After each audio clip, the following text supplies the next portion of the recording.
Assalamualaikum warahmatullahi wabarakatuh. Halo semua, jumpa lagi dengan saya Husna Rizkia. Kali ini saya akan mencoba share tentang pengisian buku KIA model terbaru cetakan tahun 2020.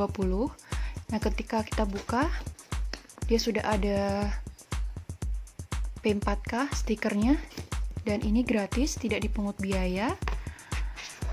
Langsung saja kita ke pengisiannya ya. Jika kita lihat, di sini ada kotak nama ibu dan nik. Ini harus diisi, wajib. Untuk nomor buku, ini disesuaikan dengan kohort di masing-masing tempat. Bisa di puskesmas, klinik, ataupun di rumah sakit. Kemudian dikeluarkan tanggal berapa ketika mengeluarkan buku ini kepada ibunya, itu tanggal berapa. Ditulis kabupaten mana, provinsi mana, dan fasilitas kesehatan mana, bisa puskesmas atau rumah sakit. Jika kita lihat di sini ada dua cover ya. Kalau kita seperti ini adalah bagian ibu. Kalau kita balik seperti ini, nah ini bagian anak. Jadi di sini lebih komprehensif. Jadi ketika anak sudah lahir, langsung fokus kita balik di sini dan langsung buka ke bagian anak. Seperti ini. Kali ini kita bahas yang bagian ibu dulu. Kita langsung ke identitas.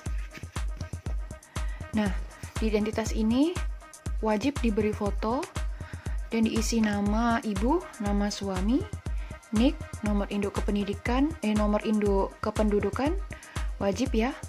Untuk pembiayaan BPJS bisa jempersal, bisa umum, langsung ditulis di sini. Nomor JKN berapa? Vaskes tingkat pertama mana, vaskes rujukannya mana, golongan darah apa, tempat tanggal lahir, pendidikan, pekerjaan, alamat rumah harus lengkap, dan nomor telepon. Ini wajib diisi semua karena ini adalah identitas ibu. Kemudian puskesmas domisili mana, serta nomor register kohort ibu. Nomor register kohort yang tertulis di kohort teman-teman itu ibu masuk di nomor berapa gitu ya. Nah teman-teman jangan lupa mengisi stiker P4K ini dan wajib ditempel di rumah ibu hamil. Jadi bisa di pintu, bisa di jendela. Yang penting bisa dilihat oleh orang lain atau masyarakat. Untuk pengisian di halaman yang kedua ini, ibu hamil menulis tanggal dan tempat pelayanan. Bisa menulis tanggal dan tempat pelayanan di mana, puskesmas atau klinik. Sedangkan tenaga kesehatan membubuhkan paraf sesuai jenis persalinan. Ini adalah jenis pelayanan ya, maksud saya. Jenis pelayanan ada di sini. Ini adalah pelayanan standar yang harus didapatkan oleh ibu hamil. Jadi pertama kali datang, ibu hamil harus di anamnese HPHT-nya berapa, tanggalnya. Misalnya ini adalah 19 Agustus 2020, berat badan pertama kali berapa saat datang, kemudian tinggi badan berapa, IMT-nya berapa. IMT itu rumusnya adalah berat badan dibagi tinggi badan dalam meter kuadrat. Jadi 51 dibagi 1,53 kali 1,53 hasilnya adalah 21,78. Kemudian pemeriksaan pertama di Puskesmas Ledo ya. Ini tanggal 20 bulan 10. Jadi masih masuk ke trimester 1. Jadi dia dilakukan penimbangan, diukur lingkar lengan atas, tekanan darah, periksa tinggi rahim. Karena belum ada detak jantung janinnya, maka tidak dilakukan pemeriksaan. Kemudian karena status TT-nya sudah lengkap, maka tidak dilakukan penyuntikan. Jika dilakukan penyuntikan bisa langsung ditulis ya status TT-nya berapa. Kemudian konseling, screening dokter karena belum ke dokter, jadi screening dokternya kita strip aja. Kemudian diberikan tablet tambah darah, tes lab hemoglobin. Jika dilakukan tes lab hemoglobin bisa langsung disparaf ya. Tes golongan darah apa, kemudian tes protein urin dan tes gula darah. Yang PPPIA ini adalah triple elimination ya, HIV, HBsAg, dan juga sipilis ataupun hepatitis ya. Nah, kalau diperiksa dicentang saja, kalau tidak diperiksa ya di strip aja. Ya, karena ibu hamil itu dia wajib dilakukan pemeriksaan triple elimination ini. Kemudian, pada periksaan kedua ini di dokter. Bisa dokter puskesmas, bisa dokter di rumah sakit. Karena saat ini adalah standarnya ibu hamil bukan K4 lagi, tapi K6. Jadi pemeriksaan pada trimester pertama 1 kali di bidan ataupun tenaga kesehatan dan 1 kali di dokter. Trimester kedua bisa di bidan. Trimester ketiga 3 kali. Nah, salah satunya wajib ke dokter. Jadi pemeriksaan dokter itu ada 2 kali, yaitu pada 1 kali di trimester 1 dan 1 kali di trimester kedua. Nah, jika ibu hamil kembali lagi untuk periksa, tanggal periksa kembalinya tanggal berapa ditulis aja dan ditulis parafnya saja, ya, paraf saja cukup. Karena tempatnya sudah di atas ya. Nah, nanti ditulis tempatnya di sini. Nah, kemudian ini nanti jika ibu sudah bersalin dan menyusui. Lanjut di halaman ketiga. Nah, ini ditulis nama dan usia ibu hamil berapa ya. Karena ini ibu hamil datangnya pada kehamilan pada bulan ketiga ya. Dia kan 19 Agustus 2020 ya. Nah, dia datang tanggal 20 bulan 10. Jadi dia sudah masuk pada 8 minggu ya. Pada bulan pertama Agustus, bulan kedua September, bulan ketiga adalah Oktober. Jadi di sini ditulis tanggalnya saja. Ya, tanggal. Jadi di sini tanggal 1, 2, 3, 4, 5, 6, 7, 8 sampai di sini ketemu tanggal 20. Karena periksa pertama kali tanggal 20 bulan 10. Nah, kalau dia minum tablet tambah darah, tinggal dicentang saja sesuai tanggalnya. Jika dia tidak minum 1 hari saja, disilang. Ini yang mengisi adalah suami atau keluarga ibu hamil. Bukan ibu hamilnya ataupun bukan tenaga kesehatan ya. Jadi suami ataupun anggota keluarga. Untuk halaman yang keempat, ini juga wajib diisi. Namanya siapa, kemudian penolong persalinan, kendaraan, jika pengen kontrasepsi apa, ditulis ya. Ini sudah harus diisi saat anamnesa pertama kali ataupun maksimal usia 9 bulan ini harus sudah terisi ya. Kemudian tanda tangan ibu hamil, dokter, dan suami ataupun keluarga. Kemudian di halaman 5 ini wajib diisi oleh dokter ya. Bidan tidak boleh mengisi di sini. Jadi ini wajib diisi oleh dokter. Kalau di usia kehamilan kurang dari 12 minggu, nah ini dilakukan pemeriksaan oleh dokter. Bisa dokter umum, bisa dokter spesialis ya. Yang penting bisa USG. Nah, hasilnya ditempel di sini. Dan ini diisi oleh dokter ya.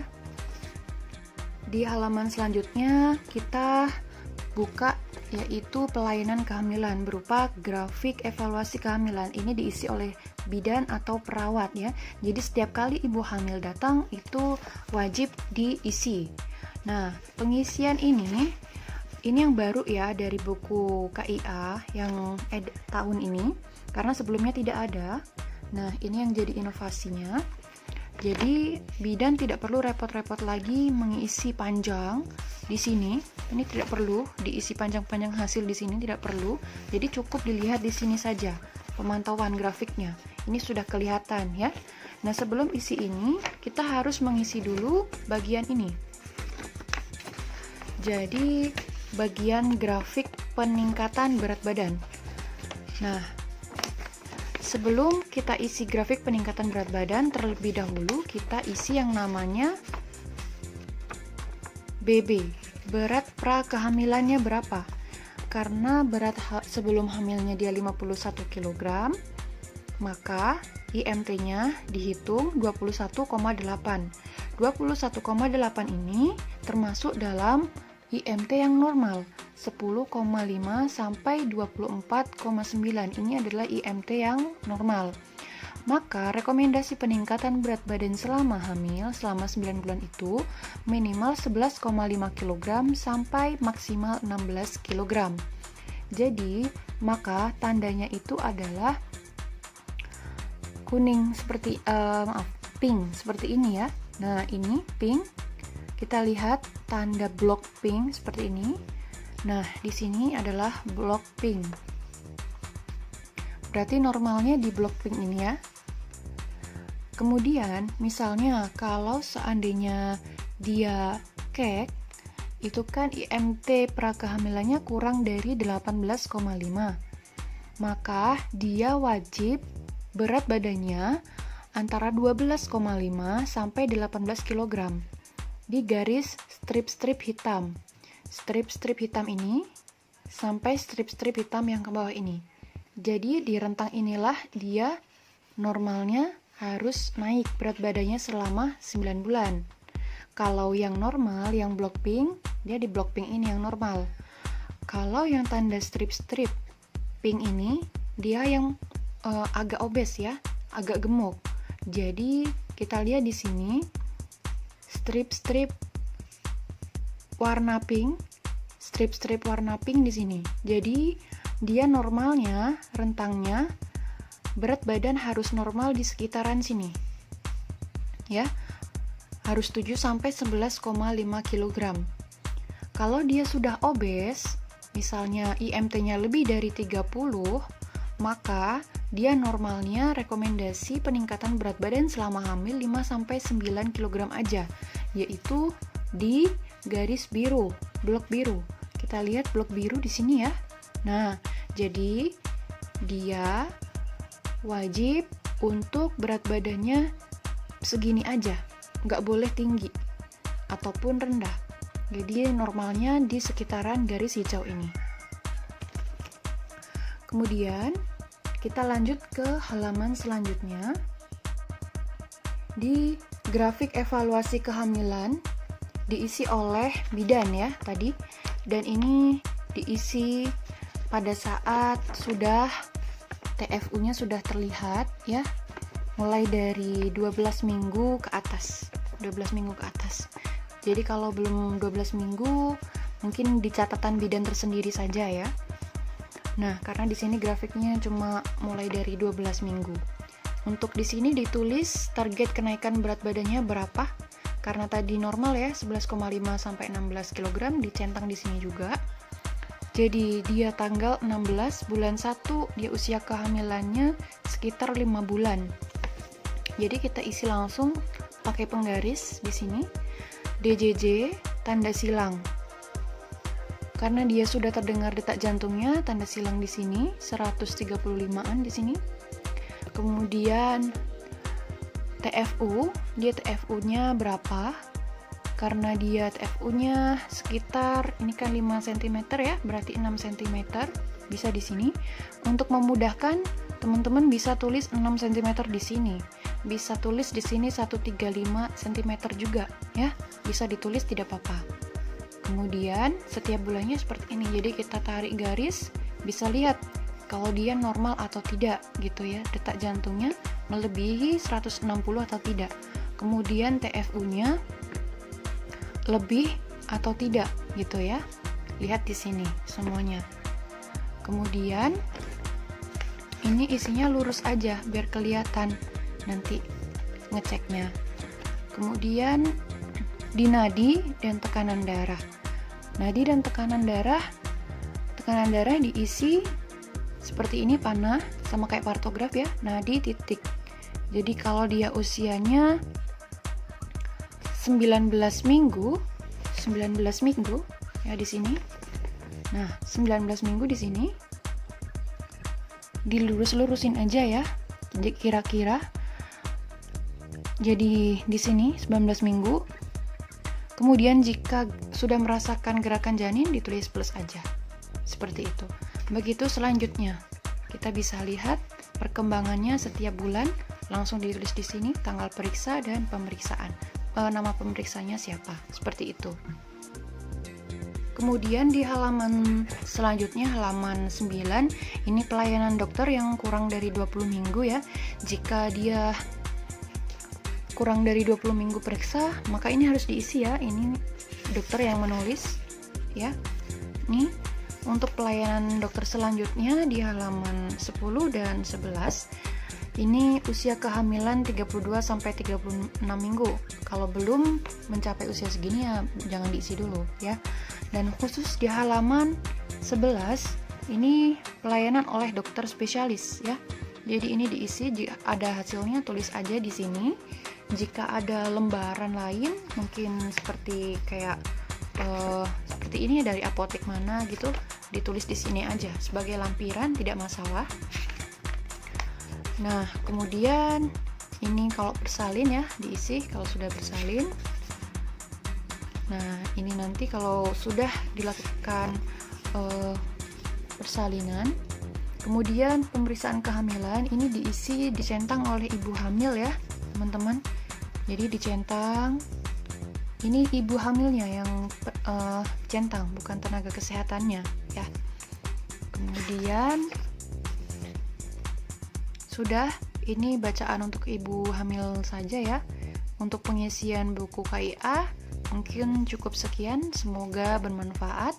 Jika ada yang ingin ditanyakan, teman-teman bisa komen di bawah ataupun bisa DM di Instagram saya Husna_. Sampai jumpa di video selanjutnya di bagian anak. Terima kasih.